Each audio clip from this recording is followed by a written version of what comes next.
Hi, welcome to the Dog Dialectic Podcast. I am one of your hosts, Kelley Ortega with KJ Canine. I'm here with Ashley Jacobson of Airborne Canine in North Carolina. I'm in the Central Texas area, and we are going to talk about the spectrum of dog training, the dangers of being super loud about what team you're on, and all the good fun stuff that people like to yell about on the internet. Ashley, I think you have a few announcements. I do. We actually just got a new product in today, which I know people have been asking for. Every time we go to a vending event, people ask if I had these. And so we ordered these. We got them all the way in from Germany, and they are here. They are the Gap Pay balls. These are the hollow 50 centimeter. I don't know how big 50 centimeters is in American measurements, but it's this big. And so I will be posting a video of my dog playing with these. You can kind of see what they look like in the dog's mouth, but they're fantastic. I don't have them on the website yet. They probably will be by the time this airs. But another announcement is this weekend, I will be at the Shenandoah Working Dog Club trial in Virginia, the PSA trial. So if you want to stop by, watch the PSA trial, and visit my booth, I will have all sorts of great equipment there. We carry everything from Herm Springer, e-collars, e-collar technology, Dogtra, Sport Dog, Pet Safe, Kurgo, Redline Canine, Viper Canine, you name it, we got it. So anything you're looking for, let us know. We should have just about everything there. We're going to have at least all of our favorite tugs, toys, leashes, training equipment. Those will all be available.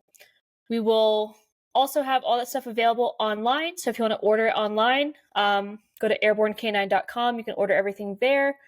Unfortunately, Redline Canine does not let us sell their products on our website. But if you want something from Redline Canine and we have it, just send me a message and we'll make it work. Just fine by me. Hell yeah. Yep. My only little announcement is I got a new dog. That's it. That's all I have. Yeah. I have a crusty Chihuahua now, and that's not relevant at all to this podcast, but I'm very proud of her. She is wonderful. She is so freaking cute. Oh my God. Anyway, we're going to go ahead and get started because this is our third time recording this. Yes. So, if you notice, it's daytime. It's weird. Yes. So there's a really big hurricane guy happening, and it's not going to like hit us, but it's going to definitely cause some like big winds and a lot of rain. So there's a good chance I lose power. And because I love all like 6 people that listen to the podcast, I decided we would do this early just for you guys, because I will probably lose power. And I also just got my internet back after 3 days. You know, gotta use it while I have it. We have way more than 6 people. I know. We have at least like 8. I tell myself no one listens to this.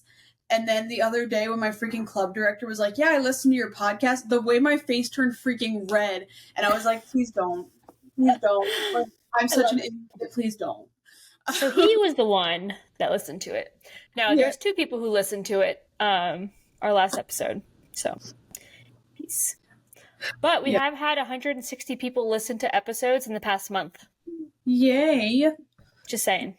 Cool. We just don't advertise it enough, I think. Like, we need to be, like, doing merch or something. But, like, the merch doesn't sell if you don't have listeners. We have listeners. Well, we have listeners. We need, like, stickers or something. I don't know.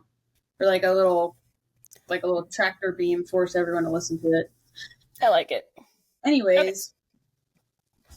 So I think, what we wanted to talk about today, like Kelley was saying, is the spectrum of dog trainers. And just like everything in the world, every topic, there's the, conservatives versus liberals, the pro-life, pro-choice, the whatever, like there's always a divide. And even when there's these hot button topics where it's like this side versus that side, it's never really about just this group of people against this group of people. It's never just 2 clear teams, good guys or bad guys or whatever. There's always a large percentage of people who have, stake in these topics, but they're in between the one side or the other. And in the dog training world, I think that's very much the case as well, where, the vast majority of us as dog trainers are somewhere in the middle. Now, I know Kelley, I don't know if it was on this take or a previous take that we tried, but, we brought up a couple terms for camps of dog trainers, like our force free and our balance trainers. And, I think the first thing I want to kind of do to help our listeners understand, like, what the spectrum encompasses is to see what's on the far end on each side, right? I don't think balance trainers would be on the end of the spectrum. It would be somewhere in the middle. We'll explain what balance training is in a minute here. But on one end of that spectrum, we have those who are like force free, no tools, no aversives, like everything is just feeding, cookies, and, reinforcement only trainers.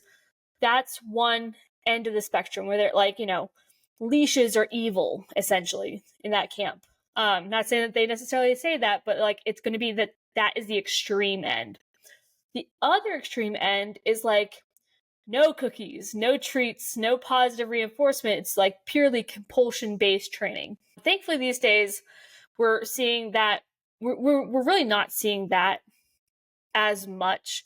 I think it's because the loud other extreme of the spectrum has condemned compulsion-based training to the point where, even alluding to being somewhat of a compulsion-based trainer, like, is going to be very heavily frowned upon. So even if they are out there, you're not going to see them advertising or sharing their stuff on social media, for one. And two, it's probably a very older crowd. It's a very kind of traditional based training, which will be another term we can use, that is traditional training, because back in the olden days, back in like the late 1900s, that's when like compulsion-based training was still kind of the standard almost. And of course, dog training has been evolving ever since then, but you'll always see like a pendulum. It's going to swing from one extreme to the other extreme before it kind of settles in the middle.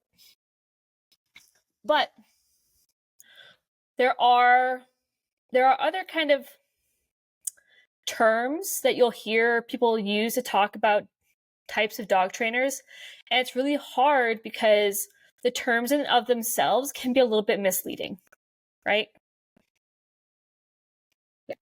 Yes. Yep. I've been nodding. I know. This is an audio formatted first type of media. Look, for me, you either get listening ears, looking eyes, or talking mouth. I can't do all three at once. You're gonna have to. My listening ears are on. You're listening so good. All right, so Kelley, what are some of the types of dog trainers that are out there? Let's pick a type of dog trainer. Let's talk about what the name is, what it means, and what they really are. Okay, so let's start with like force free. We'll go from like least to most handiness. So a force free trainer, they're also called purely positive trainers. You'll also see it online as like plus R or like R positive, whatever. They are people that stay in the positive reinforcement quadrant of operant conditioning, or they'll be in the negative punishment operant conditioning quadrant. And if you're not familiar with the quadrants of operant conditioning, Google that, or you'll figure it out by the end of the episode, probably. Force-free trainers, I've seen some really great force-free trainers, but I've also seen, just like with all of these I've seen some really absolute, like, why the hell are you touching a dog that's paying you trainers as well. And, these people are typically, no tools, no adversives. They'll use like maybe a flat collar, like a harness. They're just rewarding the behaviors they want. Sometimes they'll be like, they'll tell the dog no and not give them the food, which works great if you know how to use it. There's definitely, I think, a lot to be a good force-free trainer. I think you have to have a lot of knowledge on how a dog thinks, how to read a dog, and like it takes a lot of skill, basically. And so you'll see a lot of like store trainers, like pet store trainers. They are all force-free trainers because the company demands it so. But oftentimes these trainers are very uneducated. But the big issue is that, while they're uneducated, which really isn't a whole lot of fault to their own, the company kind of, manipulates things a little bit psychologically, and then also provides a lack of training as well. The big issue is these people in these big box stores and stuff, they are seeing a lot of people throughout the day and spreading the good word. And then they're also, kind of training a lot of dogs, and a lot of people are kind of leaving that and kind of leaving with their brain on one side of the spectrum. And because it's coming from an already uneducated person to an even less educated person, it just keeps getting twisted and things get more and more demonized, which obviously we're not like super into that right now. I will say I do see a lot of force-free people utilizing things like head halters and no pull harnesses, like the Easy Walk harness. And this is really interesting to me because it tells me that you don't quite understand what your methodology is, because things like the head halter and that Easy Walk harness, the reason they work technically well for getting the dog to stop pulling, notice how I said it, they don't work well for teaching the dog to walk on leash, it's just to get them to stop pulling. It does that by applying pressure. That's positive punishment and negative reinforcement. I add in the pressure and then you stop pulling and that pressure goes away. So it's really interesting that a lot of the force-free marketed tools are actually not force-free at all. And by the way, they do actually cause damage to your dog. If you can look up pictures of dogs before and after using those Easy Walk harnesses, and you'll notice their chest is very closed in. That's not very force-free. Anyway, next we'll go to balance training because I'm going to sit there and yap. Well, let's focus on like one at a time. Oh, you want to focus? Okay, I thought we were going to go through everything. Okay, that works for me. No, I was going to talk about each of them, or at least the big few, right? The big name ones, because you're right that the force free and the purely positive have become so popular. Yes. If you're on social media and you are not a force free trainer, your comment section is just going to get overrun with people going, oh my God, you're hurting the dog, you're abusing the dog, you're choking the dog, you're using spike collars and you're shocking the dog and whatever. And you're using a kennel and that's abuse because your dog should never be in a kennel, right? And you'll have everybody in your comment section just losing their mind. So if you're going to be on social media and you're going to be a public figure, it's almost like you're expected to be a force-free trainer. Otherwise, people are gonna just try and drag you through the mud. And those people are generally those quote-unquote force-free trainers or purely positive trainers who maybe don't understand as much about dog training as the maybe 30-second soundbite they heard on a TikTok video one time. They go, hey, this TikTok video told me about the evils of shock collars, and now everyone who uses a shock collar is the devil or whatever. And so actually my favorite social media comment I've ever gotten in my entire life is I was doing some decoy work and catching a dog, and the dog just wasn't ready for stick hits, so we didn't do any stick hits. And someone, by the way, if you are not a dog sport person, the stick hit does not hurt the dog. The dogs actually enjoy it. They're kind of conditioned to enjoy that. It's not a bad thing at all. But it's true. Yeah, someone commented on it. Wow, you're just such a good trainer. I've never seen someone actually not hit the dog with the stick. Great training, keep it up. And I'm like, you should see some other videos like that. I didn't respond to it because I'm like, you're good. Your little brain is just gonna explode when you see me running with the dog and smacking it and screaming at it in the face. What are you gonna do? But anyway, right. And I don't want to I want to be really careful with how I talk about all of these training methodologies, because I don't want to come across as I'm demonizing specific ones, because that is 90% of the issue we're having. But the reason it's such an issue is, as you were saying, is purely positive is such a big movement right now, but the backing to that is just the education is just not there. Mm-hmm. And if you know anything about humans, the great thing about humans is we love rooting for a team, and most of the time it's the least educated people that are the loudest, because a very like an educated person is going to be that like in the middle, I'm going to make my own decisions and let my emotions kind of drive those decisions, but I'm going to still look for reason and thought in that. But it's typically the least educated people that are like, go with the group, stick with my group. I would disagree a little bit with that. Really? So I like to think about, there's a point in your education journey in any topic that I like to say, just enough to be dangerous. And what it is, like when you're learning, you're starting from knowing nothing. And then as soon as you learn a little bit, it feels like a lot of like new knowledge. Like the light bulb is turned on and you go, oh my God, I know everything there is to know about this topic, right? And that's a very dangerous place to be because that's when you're going to be loud. That's when you're going to be sharing your newfound knowledge about all these topics. And that's when you're going to be, spreading your word and spreading your information with a lot of enthusiasm and a lot of confidence, knowing that it is the one right answer. Yeah.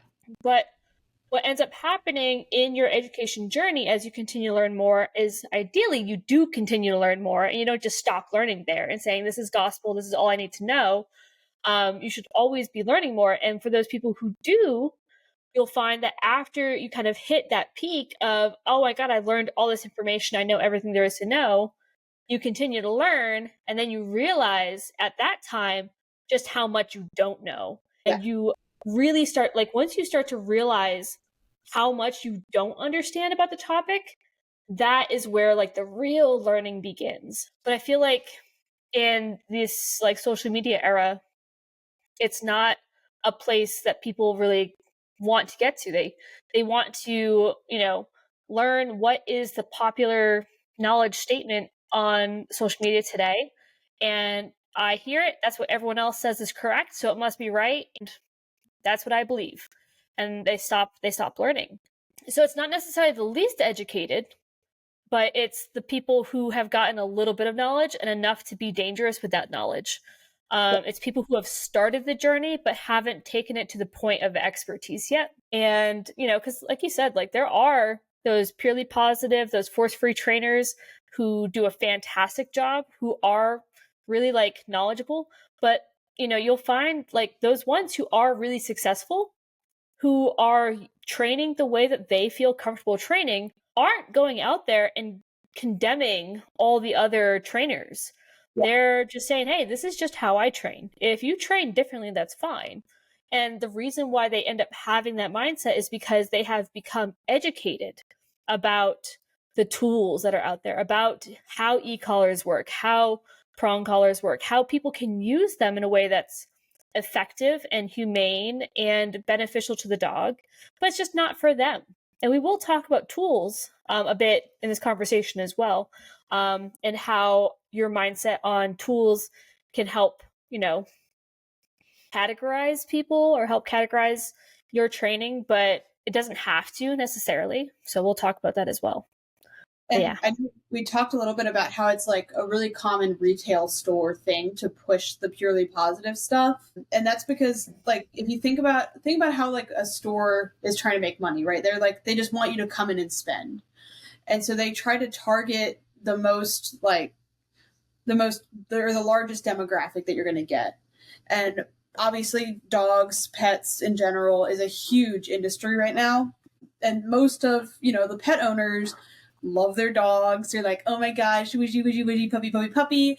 So they market towards that caring for the dog. If you watch our previous podcast, we talk a lot about how to not humanize your dog and that stuff. So that's a really good listen to go with this. But they're kind of marketing towards the demographic of people that humanize their dogs. It's their little fur baby. They put it in like a little dress, which I say that, and I'm absolutely getting undressed for my Chihuahua, by the way. So like no hate to dog clothes. Yeah, so like that's not trying to be a hater, but they target towards that demographic aggressively because that's who's going to make the money. And that also, kind of helps setting us up for failure and making all these people go, okay, the other options are wrong. And a big thing I saw, and I actually sent you a picture of it, Ashley, because I was like, what the hell is this? It was basically like a star mark collar, or like a collar with points on it, made of foam at the pet store. And on the label, it was like, prongs are bad, prongs are mean, this is a humane collar. But like, all they did was put foam on a star mark collar. Like, that's not, like, it's almost misinformation at that point. They're kind of selling it. They didn't like say it's force free, but it's definitely marketed towards being a force free, humane tool. But really, if you actually look at how the collar works, it's worse than a star mark or a prong collar, because it's set up to actually just pinch the skin instead of applying even pressure. So, I think the big issue we're seeing with force free, and that it's, starting to cause a lot of movements to ban tools, ban breeds, and things like that, isn't as much in the individual trainers that are out there doing a good job. They're out there doing the good work. It's in the people that are loud on the internet, which are often at times under 18, from what I'm witnessing, at least on my side of the internet. And then, which, if you're under 18, you are not a dog trainer, you are a child. Nothing wrong with being under 18, but just knowing that, like, there's a lot of value and experience. Now, granted, like, just because you've been training dogs for 20 years doesn't mean that your training knowledge is the end all be all, but you're not going to learn what you need to know from training your one pet dog at home, your family dog for, a few years, and think that you know everything there is to know about dog training. For sure. Yeah. But we're seeing, a lot of these people online, and then you're seeing the actual retail stores are also pushing this agenda, because it also almost sells you kind of more products, because, oh, hey, this didn't work. Well, I'll just buy that. Oh, I'll buy another thing. So it's a very, very big kind of money grab there. Well, and for our retail folks too, like, it's risk. There's no risk for them, right? Yeah. So if you hire a dog trainer and you go to them, that dog trainer says, I'm going to teach your dog not to pull. And then you go home and the dog still pulls. You can go back and say, hey, bud, you screwed up. You need to fix this, or I'm going to write a bad review about you. But if I go to buy a product that says it's going to stop my dog from pulling, and then my dog still pulls, there's no human face that can say, hey, you screwed up, you stupid product, right? There's no one there for me to yell at. I could return it, I suppose, but there's no skin off the back of the company. Like, there's no risks to them. If you return it, that's fine. Someone else is going to buy it. It's not a big deal. Yeah. But I mean, when it comes to like changing behavior, it's all about like the training methodology you're using anyways. So it doesn't really matter what tools you're using. Exactly. And honestly, I almost wish I bought that collar just to have it, like, just to be like, look at this, because it's just so bad. But anyways, was there anything you wanted to add to the force free stuff, or was that kind of a pretty good? No. I think that was pretty good. I want to, one thing I do want to emphasize is the fact that, like, we call them force free or we call them purely positive, but none of these factions of dog trainers, the name is not going to be accurate for any of them. And so, like, when we say force free, like, if you have to put a leash on your dog because the state has leash laws, guess what? That's a force tool, right? You're forcing your dog not to go run into traffic. It's not a bad thing. Yeah. So the term, making sure we're not taking the terms so literally, because I think it'll make it difficult for us to really understand how the training methodology works. And as we get into the rest of these, I think that has to be something we keep in the back of our mind as well. Yeah. Because like you were saying with purely positive, the term purely positive, same camp as force free, refers to they only use positive reinforcement. But if you're using positive reinforcement, then you're also using negative punishment, like we said. And that's basically when you just take away the reward. And I think, like Kelley said, it can be super effective. I train Bruno using like essentially positive reinforcement. I don't use corrections on Bruno because he's my little baby. And he's learned all sorts of cool shit. Like, he can do all sorts of crazy tricks. The pet stores have marketed force free to you perfectly. Exactly. You're the so he's my little baby. No, he's super sensitive. And so, like, granted, he's more confident now, and he probably could take corrections, like appropriate corrections, just fine. But we don't really do anything where I need him to be super reliable anyways. So I don't really care. If I ask him to sit and he doesn't sit, it's not a big deal. He's 7 pounds. He's not going to go maul a child or anything like that because we don't have kids that come in here. So. Well, he's not Dante, so. He's not Dante. And that actually reminds me of something that I should have probably said way in the beginning. And that is you don't have to subscribe to just one of these factions. And we kind of talked about it already about how it's a spectrum. But really, if you are diehard, every dog I train has got to be this way, the issue is in you. It's deep, it's inside your little heart, baby. Because the problem is that you're limiting yourself. Right. Every single dog needs something a little bit different. There's dogs that you have, you just need a little bit heavier of a hand. There's dogs like Bruno that if you give them a correction, it might not go great. It might, if it's a board and trained dog, it might set you back a few days because the dog decides, hey, I didn't appreciate that, and now I'm not going to eat. And that can be also a big issue too. So, you need to be ready to adjust to any dog if you're training, client dogs and things like that, as well as the situations too, because you have to make sure you're being fair.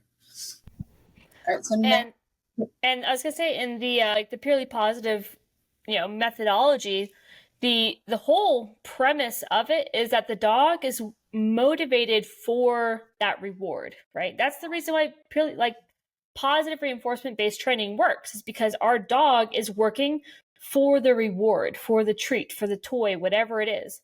And so if our dog screws up, right, instead of giving them an aversive correction, what we're using is that negative punishment where we're withholding that reward. And when that dog doesn't get that reward, that is punishment enough for some dogs, but not for every dog. And that's why, it's important to understand that we should have all of the different methods available in our toolbox, because for a dog that is effective, that's a great training method, right? Yeah. But there are other dogs who might come in who don't give a shit about food, who don't give a shit about toys, who they are literally just here because they have to be here. We are looking at dogs who, hey, if you go and try to maul a child, you're not getting a cookie. And they go, okay, yeah. They go do it anyways, right? Not that that would actually happen. We wouldn't let that happen. But, making sure we understand why there are different methodologies, and it's because there are different types of dogs. And you're absolutely, and to kind of piggyback off this, and we'll probably talk about this a little bit when we talk about compulsion-based training, but it's also really important to understand that as a dog trainer, not every case is sit, stay, look pretty, all this pet dog stuff. Some cases it's this has to work or the dog's getting put down tomorrow, or big dramatic stuff where it's serious and you just don't either the owner just doesn't have the resources to pay for a super duper long training session, or the dog itself doesn't have the time. The dog's maybe a really big liability or something, to where it's we need to put something on this dog fast, obedience wise. So that will probably come up with compulsion training. Not everything is butterflies and rainbows, unfortunately. Mm-hmm. And with that, so let's talk. Let's talk about that other end of the spectrum right now, since we're there. Yeah. So compulsion training is essentially all force training. So we're not going to be doing a whole lot of cookies, a lot of toys, stuff like that. The most the dogs will typically get is good boy, little pet on the head, whatever. But essentially it's do your job or Jesus is going to come down and slap you. I honestly do not have a whole lot of experience with compulsion trainers because I am young. I am 22 years old. So I do not have a whole lot of experience with that. So you might be able to kind of shed more light on this topic. But my understanding is it's just a lot of force primarily. I think it might still be popular in some of the more hunting fields. Mm-hmm. I don't know. Yep. But yep. Yeah. So if you want to learn more about compulsion-based training, one of the best books you should have read, Kelley, is called The Collier Method, or The Kelley Method of Dog Training. It's an old school book. It's probably the original dog training methodology book that you can reference. That I really liked reading the book. It was very interesting to read because I had been into dog training and interested in dog training for years at this point. It was I was learning from things on the internet, learning from people on the internet, watching TV shows about dog training. The little I had heard about this person, William Collier, in this book was that, oh my God, he like abuses the dogs into obedience, and like he just beats the dogs until they, submit to them or whatever. And that's just what I had heard without having read the book or done my own research. I'm like, wow, like this must be a really bad dog trainer. And so it was on a reading list. And so I was like, well, I might as well read it and figure out, like, see what it's really about. If this guy really is as bad as he sounds, then it's going to be a really interesting book to read. And then when I actually read it, it was nothing like anyone was describing to me. And no, he didn't use food. No, he didn't use like positive reinforcement. But it wasn't just beating the dog into behaviors. It was a very slow process of teaching the dog, behaviors and how to do the things you want them to do, and understanding that the behaviors that are expected of you are the only option. It doesn't mean that if you fail to do those behaviors that the world is going to come crashing down on you, but it just means that you're not going to get to do anything else. Like this is just what you're going to do. You're just going to walk with me, like, period. Just because the gate is open doesn't mean you get to go running out it. Now you can try, and there are instances where, like, okay, you're going to go try and run out that open gate. Go ahead, see what happens. And, all of a sudden that leash is going to stop you at the last second, and you're going to realize that was a bad choice, right? Now, did William Collier, like, beat the dog in the face when it tried to run at the gate? No. He just held on to that leash. And then when the dog was running full send out that gate and hit the end of the leash and got kind of flung backwards, it sucked, right? But, I think the important thing that, to understand is that this method can be effective. William Collier, when you do more research into his dog training program and the methodologies that he used, like, he had great relationships with his dogs. He had really well-behaved dogs who worked for him enthusiastically using these methods. And yes, there are some things there that were accepted back then when this was written that today would be considered abusive, right? But it is not the bread and butter of the book. It's not the bread and butter of the methodology. It's for more of the extreme behaviors or more of those like problematic behaviors that aren't just normal heel, sit, down, place, and recall, right? And there's a lot of methods that they use that we still use to this day. Things like using leash pressure to help our dog into things like sit and down, using leash pressure to help our dog stay. Those things we still use. Now we just pair them with positive reinforcement also, right? And I think even with some dogs, using too much positive reinforcement can create a little bit overexcitement and can cause some issues with some impulse control, which is another topic we'll cover another day. But, he really just focused on using, hey, this is what you're going to do. And, you might not want to do it, but there's no other option, right? Yeah. And so he does talk a little bit about how he does use some reinforcement. He doesn't use food necessarily, but he uses like some pet and praise. It's just very seldom handed out, essentially. So I guess we're ready to talk about some balance training, right? I think. Did we finish compulsion? I feel like we've covered it pretty well. I honestly don't have a whole lot of experience to where I can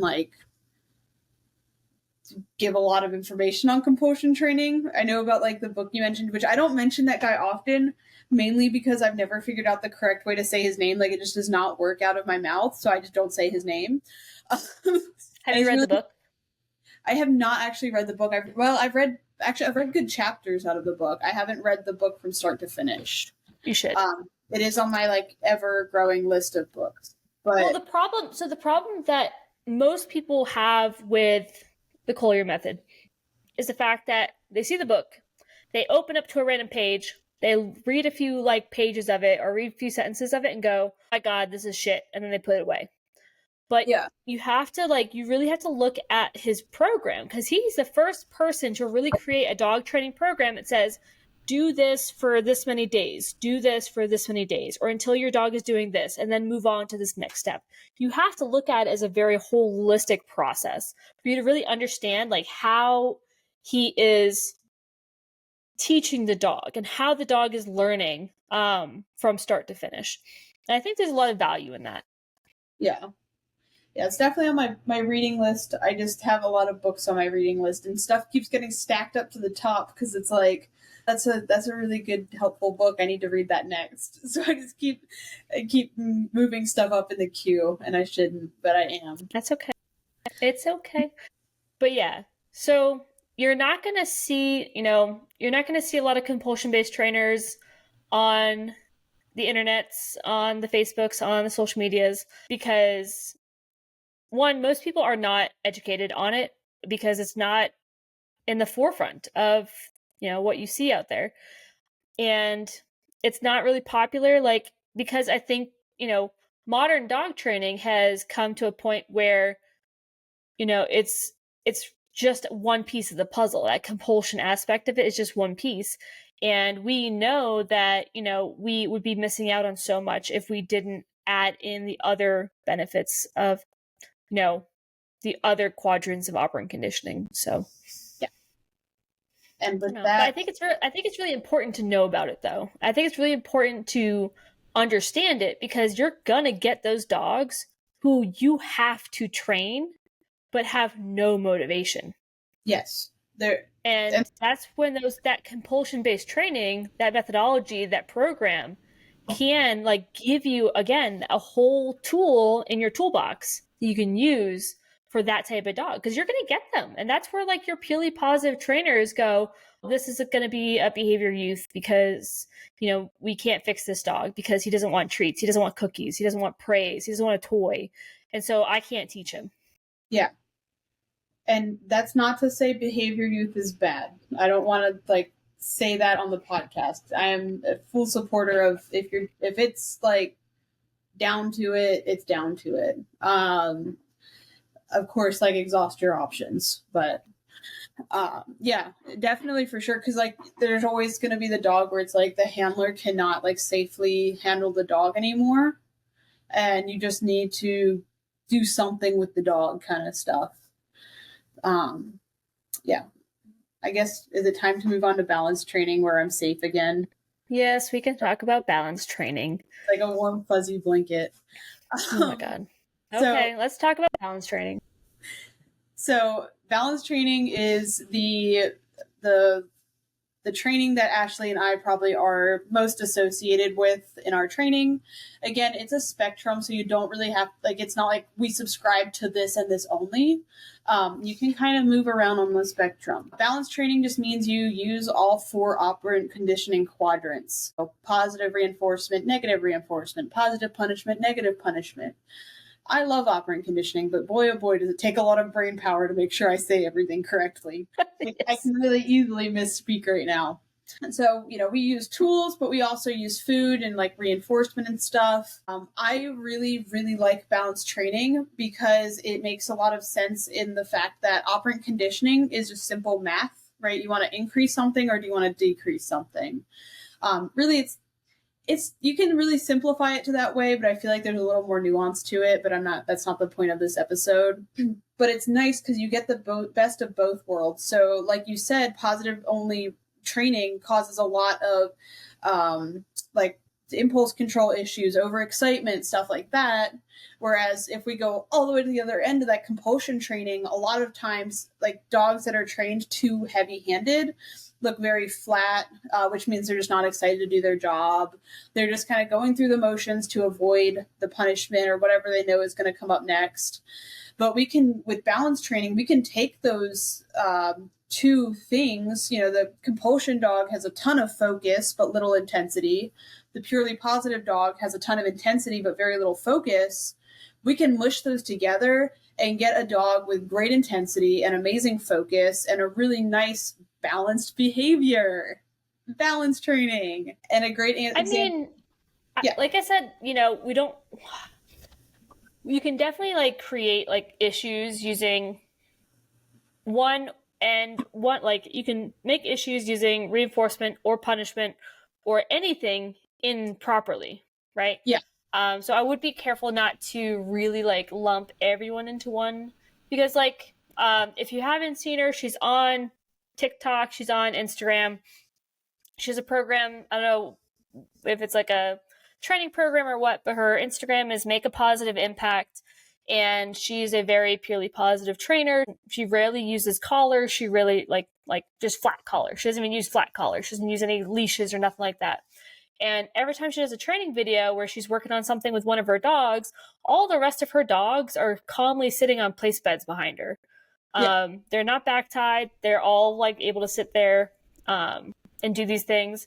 And she's able to teach these dogs to do absolutely crazy, like incredible things, where the dogs are able to do continued behaviors, long-term behaviors, hold behaviors for duration, stuff like that, with enthusiasm, with spirit, and everything you'd want, using, reinforcement. So I'd be careful, because I think, you can get the behaviors you want using any of the training methods, but it has to be like the right kind of dog. Like, so for her, I know she definitely selects her dogs specifically to be the dogs that work with her training methods. And so when we're talking about the pros and cons of things, we're looking at from the mindset of, we have client dogs that we've worked with, and we don't get to choose the client, right? The client comes to us and says, "This is the dog I have. Can you fix him?" And that's where we have to be able to draw on, okay, is this going to be a dog who's motivated enough to work for rewards? Is this a dog who's stubborn, who is going to fight me every chance they get? And then look at it that way. So just be careful that we're not saying, oh, you can't get a flashy dog using traditional training methods, or you can't get a dog who's reliable using positive only, because I know that you can. But understanding you have to be very well versed in those methods for sure. Okay. Yeah, so you cut out for like a good portion of that last bit. But yes, whatever you said. Okay, sounds great. Yeah.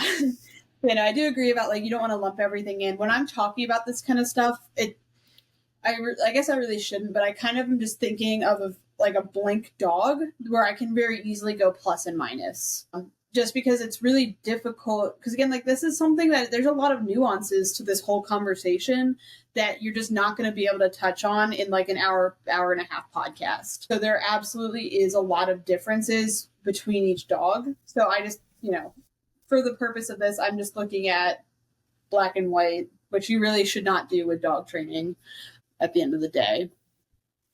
But yeah, balance training is really nice because you can balance out a lot of behaviors really easily. You have a lot of options to use, tools if you need them. You obviously use a lot of reinforcement if you need it. And I find with balance training, it's great because I can create a lot of clarity for the dog. And that doesn't mean, obviously, you can't do clarity for all this other stuff. I'm pretty sure compulsion trainers can make it very clear. Positive only trainers can also make it very clear. But with my training, I let the dog create their own consequence. So if we're doing place stays, and of course I'm giving the dog a fair shot here, they've done it before, they know what they're doing, and they look like they're about to get off the bed, they full-heartedly understand that they can stay on the bed and get that reward, or they can get off the bed and get that correction. And I think that makes life make a lot more sense for the dog, because it's not going, okay, well, I'm going to do this just so I don't get punished. And it's also not going, well, if I don't do it, mom's not going to correct me. The worst thing that happens is I don't get food. So that balance training is really nice to hit kind of all of the spots on the dog we want to hit, and let them kind of be in control of what happens next, which creates good integrity in our behaviors. We can talk about the effectiveness of different methods. We can talk about why we like what we use, but I don't think that's really what is important about this topic today. The important thing is the fact that you have these two extremes, and then you have everybody who's in the middle. And that's where most dog trainers fall, is in the middle. We're not all the way to one end. We're not all the way to the other end. The vast majority of the people who are doing the groundwork, who are doing the training, who are working with the most dogs, those of us who are in the middle, who, use positive reinforcement, who use tools, who use, training methods that draw on, all aspects of dog training, from operant conditioning, classical conditioning, and everything in between. And so it's important to understand, what Kelley has said 1,000 times at the beginning of this podcast. It's those people at the far ends of the spectrum who are making the most noise, who are the loudest about their extreme opinion of it's the people who are at either end of the spectrum who are making the most noise about their opinions, essentially. But they don't represent the majority of the dog trainers. And so that's where the problem lies, is the fact that the majority of people are somewhere in the middle. There are some balanced trainers who like to use e-collars. There are some balanced trainers who don't really like to use e-collars. I just had this conversation with someone today about, well, I always use this e-collar and this is how I use it and it works really well for me. And I go, that's awesome. That's great that there's so many different types of e-collars, because there are different types of e-collars and different types of remotes and programming that works for different people for different reasons. And for some people, they just don't like to use the e-collar. Some people like to use the prong. Some people really like to work with the dog on a leash and a correction collar. And if that works for their training methodology, it works for them. I think I personally struggle, when I'm doing my competitive training, I struggle handling the leash and doing everything I'm supposed to be doing as far as with the dog, right? Because I feel like when I'm handling the leash, trying to give them leash corrections or use that leash to create whatever I need to communication wise with the dog, I'm, messing with how I stand and how I move that you would normally do on a trial field. And so with the e-collar, I can give myself a much more natural position, right? But that whole demographic of trainers who are in the middle category there between the two extremes, you're going to see those people who are more positive reinforcement, right? Maybe they use some negative reinforcement. Maybe they use a little bit of leash pressure here or there. Maybe they do it on a flat collar or a martingale. But they don't like using prongs, or they don't like using star marks. They don't like using e-collars. Or maybe you find those people who are more the other end of that spectrum, where they are heavily reliant on their e-collars, or they're very, high-level aversives because they're training the type of dogs who, kind of need that, or they thrive on it. They respond to it very well, who they're not going to get butt hurt when they get a high-level correction. They're not going to shut down. And so, understanding that the majority, the major demographic of dog trainers is the people in the middle. And when you don't subscribe to a black and white cookie cutter extreme, it's very hard to be very boisterous about it. Because if I say, yeah, I think that we should not ban e-collars, I think we should keep e-collars. Well, I got this very loud black and white extreme saying, my God, you're a traditional compulsion-based trainer and you're the devil. Whoa, no, I'm not a compulsion-based trainer, right? And then you have the compulsion-based trainers go, you're one of those frou-frou, force-free trainers and you don't actually know what you're doing. No, I'm not a force-free trainer either, right? And so it's very hard for us to kind of get the support, because we don't fall into a cookie cutter I am in this camp, right? I get the support that this camp gets. It doesn't work for us. Yeah. It's almost super similar to politics, where you have at a debate or whatever, you have a Democrat and a Republican, and then there's all these other people that represent other things that don't even get invited. So exactly. It's kind of that sense. And it's also important to remember, because I know we talked a lot about how people are very loud on the internet. No one posts their training mistakes, and no one posts when the training doesn't work. I edit out my dog's training mistakes. One of the recent videos I posted, if you watch closely enough, you see a cut where I had told Gracie to go from a down to a sit, and she didn't. And so I just cut it to make it look like she did, and you can tell. But everyone does that because no one wants to watch you sit there and like your dog screw up. They want to see your dog do cool stuff. And it makes me think of a lot of trainers that are very popular and very loud, like Zach George or like Dog Daddy. And it's like, so you recorded the video, great. And I'm kind of thinking mainly on Dog Daddy on this one. Like you recorded the video, great. The dog stopped trying to bite you by the end of you doing whatever you're doing with it. But like, what happens when that dog goes home? Like, you don't get to see any of the effects of the training. So if you're just looking at someone online and going, that worked, I'm going to subscribe to that, you don't actually know if it worked because you don't ever see that dog again. It's like one clip and then you're done. So it's really important to have a good understanding of all of this. And that way you can listen to everyone, but don't specifically follow one thing. You can sit there and pull bits that you like and make sense to you from everything. Don't look at it as I'm on this team and I hate the other teams. Look at it as I align mainly with this team's like train of thought, but I have all of this other resource I can dip into if I need to. Even if you're primarily a force-free trainer or whatever, and that's what you subscribe to and that works for you, awesome.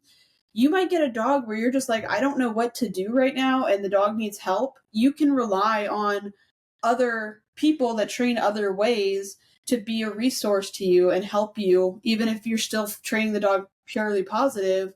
There's stuff you can still pick up from everyone, basically. Mm-hmm. And there's always, like, there's never one right way. And we see this like in canine competitions, right? I like to reference canine competitions like dog sports and stuff like that because it's a standardized set of standards, right? It's a set of standards that everyone is trying to achieve. And you can have multiple people perform equally as well. You get two people who both score a 97, right? And they're excellent trainers, and they might have vastly different training styles. Hell, I'm in Tar Heels Club, and we have, Ann Quigley and Jerry Bradshaw, and they have very different training styles, but they both have excellent results. And so, like, it's hard because, like, you want to, do the best that you can for your dog, but it's hard to know what is best for my dog. What is the right answer? And, you might go and ask someone, hey, I saw you did this with your dog. It looked really good. I would love to get my dog to do that. How did you do that? Like, what would you recommend? And they might say, I recommend put the e-collar on your dog, crank it up to 100. And when they don't do it, fry them. And you're going to go, I don't want to do that. And, I always tell people, like, if someone recommends something to you, if I recommend to you that you should try an e-collar and you go, that makes me feel icky, you don't have to do it. Yeah. When my clients come in, I know this is a conversation I've had with you and I have with all of my trainers when we're talking about how to do our consultations. When we talk about the e-collar, I always use the phrase, it's a recommendation, not a requirement that we use the e-collar. If you don't want the e-collar to be part of your training program with your dog, we don't have to use it. And I always tell people, like, you'll get training tools with your package, right? We include our equipment as included in the price of our training program. But if you are vehemently averse to prong collars, we don't have to use a prong collar. We might recommend it for your dog, but if you say absolutely no because it makes me feel icky, then we're not going to use it. Yeah. And so I always tell people, like, listen to your conscience, because the worst thing that's going to happen is if I do use an e-collar with your dog, right? Because we have determined that it's what's best for your dog, and I send that tool home with you, you're not going to use it, or you're not going to use it correctly. Yeah. And it's not going to do you any good anyway. And so when you're deciding, like, how you want to train, what you want to use, what equipment you want to use, just use whatever feels good to you, but understand that there might be, limitations in your understanding of, what's out there. And I think that the more educated you become on the tools and methods, the more comfortable that they may become, or maybe not. Who knows? Yeah. And I think it's hardest when it's your own dog, like as a pet dog. I'm not talking about like people with sport dogs and stuff like that. because you are like, if you haven't done dog training before, you're just learning all this stuff, your dog maybe has some issues and you're trying to figure out how to fix it. And it's hard when it's like, this is the dog that I've loved for like so many years. I look at them as, like a baby, and someone on the internet said I need to like correct this behavior. That could be like what the dog needs, or it could not be what the dog needs. So you're already going, I don't know. And then on top of that, you're having the conflict of, this is my baby, I don't want to hurt him. And that goes back to like, why is force free such a popular thing? Like, I remember with Scooter, even after I had like interned with you for like forever, like all this stuff, it was still really hard for me to correct Scooter, even though he was a dog that really needed that correction. And he actually really benefited from some corrections with his training. Because he falls very well into our previous podcast topic on our last episode about dominance by default. Like, it's very difficult when it's your own dog, because the idea of making your dog possibly uncomfortable, people are like, hell no, like, I love my dog so much. Mm-hmm. But it's important to understand that like, it's not about what you want, it's about what your dog needs. So, Scooter probably could have been okay force-free training, whatever. But that's what I had done with him for like 2.5 years before I started doing actual dog training. And it got to the point where like we couldn't be within like a 50-foot radius of a dog, even though we did a ton of work force-free. For him in particular, just was not going to give the result that we needed at the end of the day. So, and that's not me trying to say that like, if you're not wanting to do corrections or something, that's it, like that's a problem. That's just my specific dog, and the fact that I had to get over the not wanting to correct my own dog for the benefit of the dog. And it can go other ways too. I don't, maybe I don't want to take the time to reward my dog. Like maybe I'm a person that believes the dog should know what's right and wrong, and I rely a lot on corrections. That might work for a lot of dogs, but you might end up getting a dog where the minute you correct them, they cower on the floor and piss their pants. That's not going to work out. I mean, think about it too. Like, when you're driving down the road and you're driving the speed limit, no one's there to give you an attaboy, right? Mm-hmm.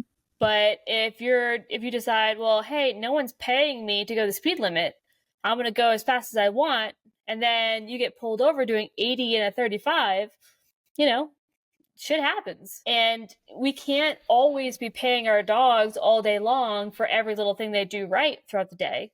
But, the more consistent we are with holding them accountable when they fail to meet those expectations, I think that can go a long way as well, because we have to think about in a realistic like household with living with a pet dog, or, whatever your expectations are of your dog, we have to make our training methods something that is realistic.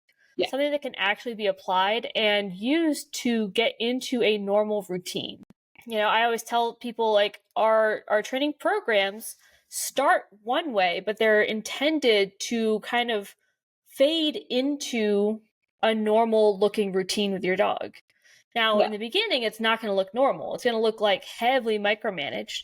It's going to look heavily involved. We're going to be like in our dog's like we're going to micromanage every little thing in our dog's life for a while, but it's only temporary. Eventually we want our dog to just do the right thing and not have to worry about constantly being on them all the time about getting them to do it. So, and of course, I feel like we have to have this disclaimer in this episode. Tools do not train your dog. You train your dog. The tools help you train your dog. So do not waltz your little butt into the pet store and get yourself a nice pet store prong collar and go, this is going to make my dog walk nicely on the leash. That's not how they work. Same with the cookies. Don't teach your dog how to behave. You teach your dog how to behave with the cookies. Mm-hmm. That's been a battle we stay fighting. I think everywhere across the spectrum we stay fighting.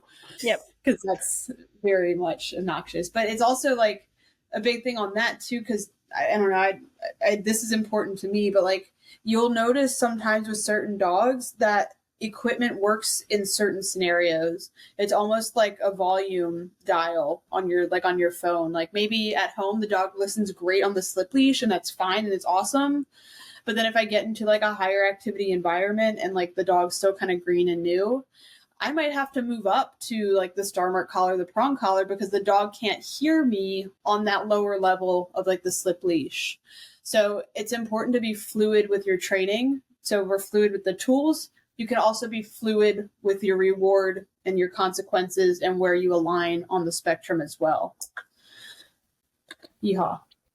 Yes, true facts. So the long and short of the conversation that we're having today is, understanding that, when you see dog trainers on the internet and they are saying, this is the one right way, purely positive is the only way to train your dog, anything else is abuse, it might seem harmless. Hey, they're just promoting that they like training their dogs with cookies, that's fine. But what can happen is when we have these people who have these big voices, who have these big platforms to spread this information, sometimes they can be, spreading information that is going to get to people who make big decisions that affect all of us.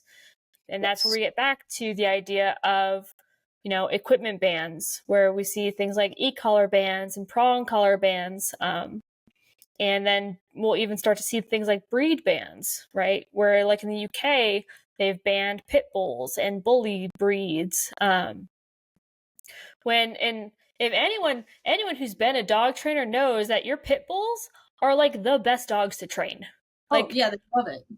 They're just wonderful. They're just like awesome little dogs. Like they're not little, but they're awesome dogs most of the time. Like they're usually super friendly. They love people. They're like enthusiastic, but they're not over the top. They're food motivated. They're responsive to like leash communication. Like they're usually just great dogs. But because of things like misinformation and those really loud voices in the media, that have captured the ears of the people in legislation, these bans go through. And so, we're in danger, us here in the middle, where we're not at one extreme or the other, where we're not demonizing people for how they train, how we're not demonizing tools and methods. We're the ones who are going to suffer because we are, like you said, we are trying to draw on every available resource. We're trying to draw on different methodologies, different tools, techniques, it's everything. We're trying to use everything so we can help as many dogs and as many people as we can.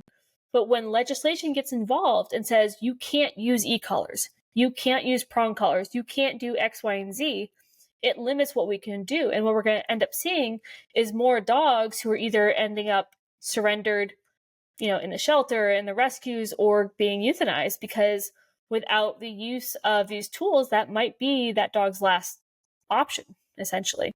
And I think the most frustrating thing to me about the whole like breed ban, tool ban stuff is there's a really easy solution to these issues. And the answer is licensing, right? Make a dog trainer have to go test for a license. Make a breeder have to have a license and have to microchip their puppies. And when you start finding puppies and you're like, where did all these puppies come from? You can trace it back to the backyard breeder and shut them down, because most of the like dogs with the behavioral issues that are causing the bans, like the select few, because a couple bad apples ruin the bunch, and create the bad name for themselves, they're not coming from a breeder that's breeding for good biddable temperaments. They're coming from, that one looks cool and that one's a fun color, let's see what happens, and then sell them for like $2,000. That's where those are coming from. We can talk about the whole, adopt don't shop campaign in another episode for sure. Yeah, but I'm like, just do licensing. Yeah. We could fix it with just some licensing. Yes and no. Well, it's because, but yeah, I don't know. I want my legislation to stay out of my dog training. Yeah. Just keep legislation out of dog training. That's all. Yeah, but it doesn't work on anything. We all know that doesn't work. But what they do need to do is they need to fucking crack down on those people who are actually like abusing dogs. Because I know we talked about it in episode 2, the dog trainer horror stories. How do you remember all? If you haven't listened to that episode, you got to go back and listen to it because it was amazing. But there are quote unquote dog trainers who have quote unquote dog training facilities or programs or whatever, who have dogs starved to death in their program. Yeah. dogs getting lost, dogs getting killed, dogs getting attacked by other dogs. Dogs stacked up in the freezer. Yeah. And it's just dogs dying of heat exhaustion from being in a not temperature controlled facility space in North Carolina in 100-degree weather for the entire day. And it's like, it frustrates me because I get a couple of hate comments here and there on my page, mainly because we talk about this in a lot of episodes, but the video that I had go viral of Medic, your Dutch Shepherd, he saw you outside with the ball. He was like just really excited about the fact that he saw you outside with the ball playing with another dog. So he was just jumping in his kennel. I was like, that's a funny video. I'm going to put it out and be like, this is the working line dog that y'all want, whatever. And I'm getting all these abuse comments and like people like telling me just absolute awful crap. First of all, I know they didn't even look at my page because it's not even my dog. So like even if it's my dog. It's in that kennel right back there, which you can see in the video. And what they're saying is like, oh, that poor dog is neurotic. You keep him locked up in the kennel all day and you don't do anything with that dog. And that's why he's acting that way.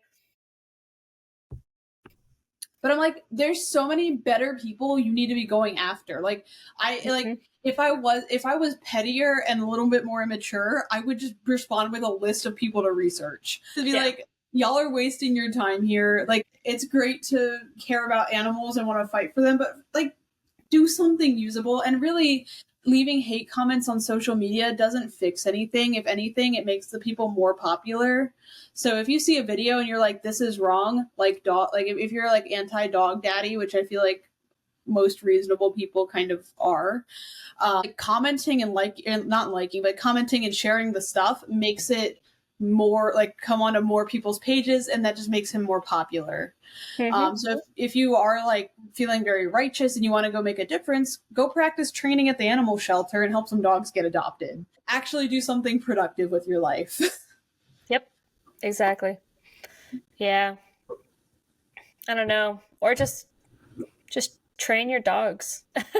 Just train your dogs and say nice things to people. Exactly, because the dog community, believe it or not, is fairly small. Like for the people that are in the middle of the training and they're all kind of doing things logically and everyone's like good, they're all buddies. They don't have competition. They have resources that they hang out with. You know what I mean? If I need help, I'll call my friends. I'll call my club director. I'll call my friends from club, whatever. I don't compete with them. Like, I'm not mean to people. And guess what?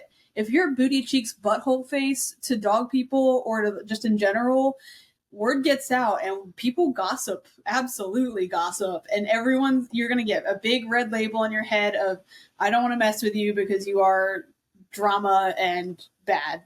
And I realize there's an unofficial blacklist in the dog training community, just so y'all know. Yeah. Word absolutely will get out about everything. And it's so funny too, like the people who are out there going, oh my God, you're abusing your dogs. Like you're so mean. You keep your dog, pent up in that kennel all day and you don't do anything with them and your training is terrible. And we go, cool. Show me your training. Yeah. Oh yeah. Come on over. Give me your address. I'll bring my dogs over. We can work on training together. Show me your dog doing bite work, please. Yeah, right? Show me your dog doing anything impressive. Yeah. And usually it's a video of them, no offense to service dog trainers, usually it's a video of them walking their quote-unquote service dog in like every piece of like gear and equipment you can have on a dog, a vest, ear pro, eye pro, booties, and this collar, that collar, and everything, walking on a tight leash. The dog is just completely like trying to like stay alive because it's wearing so much crap on it and like not paying attention to the handler. And then it cuts to the dog alerting and the dog person's like, oh my God, I can't believe I caught this on video. Like, yeah, sure. Okay. Every time I see a fucking video of a service dog like alerting and like, oh my God, I just happened to be filming myself doing literally nothing. And oh my God, my dog just spontaneously alerts when I had this thing. I'm like, no, he didn't. I know. It's the same up there with like, look at these people trying to kick me and my dog out. I can't believe they like would act this way. I'm like, I can't believe you're filming this. But it's actually really interesting you brought up like the service dogs covered in gear, because what I've been seeing, because I'm like, somehow I've gotten a lot of service dog followers on TikTok, which is fine. Like, whatever. I have no problem with that. But there seems to be we kind of joke about the service dog people having like the dog looks like a Skittle and they're covered in like every piece of equipment you could even think of, whatever. They have like a little joke about Malinois people. So it's not even like bite work people or anything like that. It's just Malinois people having like a stack of collars on.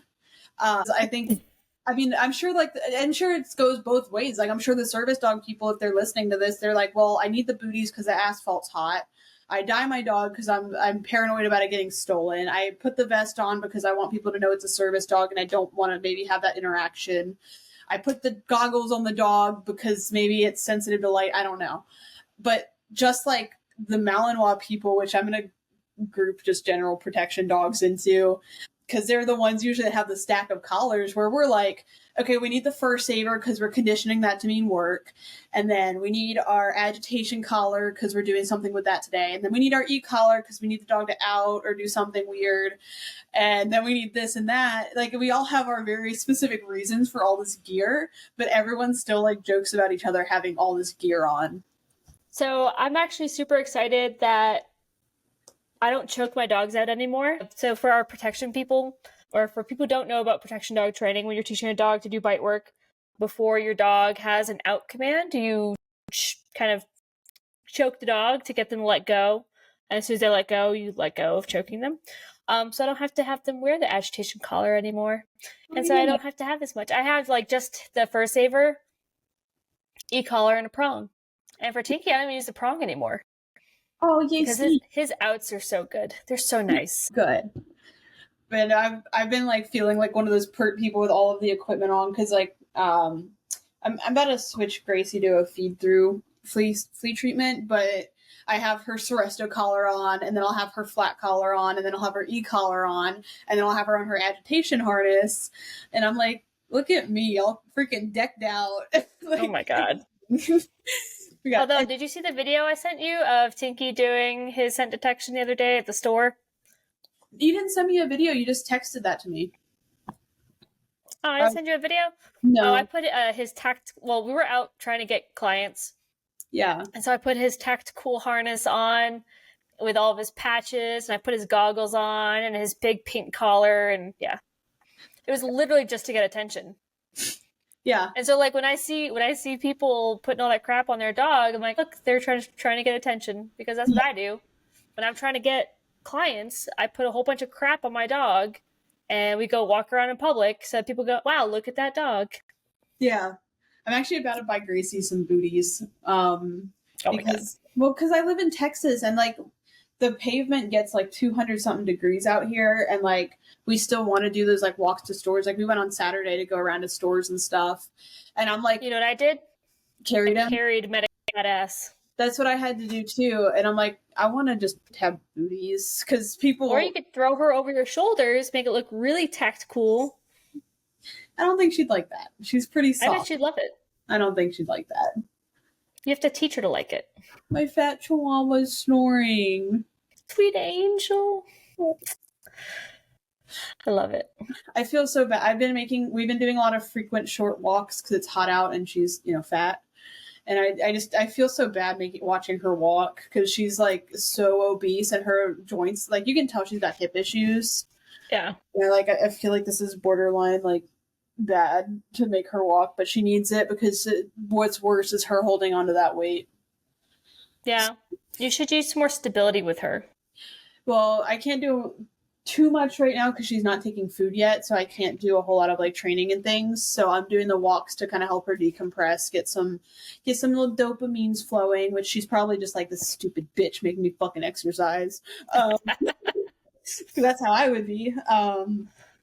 Just kind of getting her out, moving around, and I also her toenails are on the verge of being it's like where they need to be cut, but it's not like dangerously long yet. But like it's kind of like, and I don't. I don't want to like traumatize her quite yet and like cut her nails. I don't know how she's gonna do. So I've been walking her on the sidewalk in the mornings really early to get that like grinded down just a little bit. But nice. We're working up to the nail trim. Hell yeah. Yeah, nail trims for Chihuahuas can be tough. Yeah, and Took a long time to get Bruno okay with him. Yeah, she's not a huge fan of being picked up. I think because she's in a little bit of pain. So she'll make a little noises when you pick her up and stuff. So I don't want to be too like handily on her right now. But we got all the time in the world because she's mine forever. So that's right, and she's gonna live forever too. Because Chihuahuas just live forever. They never die. They live out of spite. Yeah, see, I already love her, and she's perfect because she looks exactly like Scooter. So we can't blame any hair on either dog. It's just general yellow dog hair. No one's fault. Man, I love it. She's not okay. All right. What else we got? Anything? I don't think I have any. I think I'm ready for closing remarks because I have to pee. Okay. Closing remarks, everybody. All right. So, this is the Dog Dialectic Podcast. As always, I'm Ashley with Airborne K9, and that's Kelley with KJ-K9 out in Texas. And I'm in North Carolina. I don't know. I think we're both like out of our elements because it's the middle of the day, and normally we don't do this in the middle of the day. No. So, yeah. Anyways, make sure you guys are following us on Facebook, Instagram, TikTok, YouTube, everything. This will be on Spotify. This will be available on YouTube. We'll be sharing it on our socials as well. If you need dog training or you want to refer us dog training clients, we always appreciate that. It's how we pay our bills. It's how we're able to bring you great content. I don't know. Kelley, what do you got? If you have any hate comments for me, please leave them on my TikTok because that's what I'm trying to kind of grow right now. So please forward all hate comments to my TikTok, KJ-K9 Dog Training. Thank you. Even if you don't have any hate comments, make some up. I bet she'll love it. All right. That's all I got. All right, guys. Go out, go train your dogs, have fun, be safe, and enjoy your day with your dog.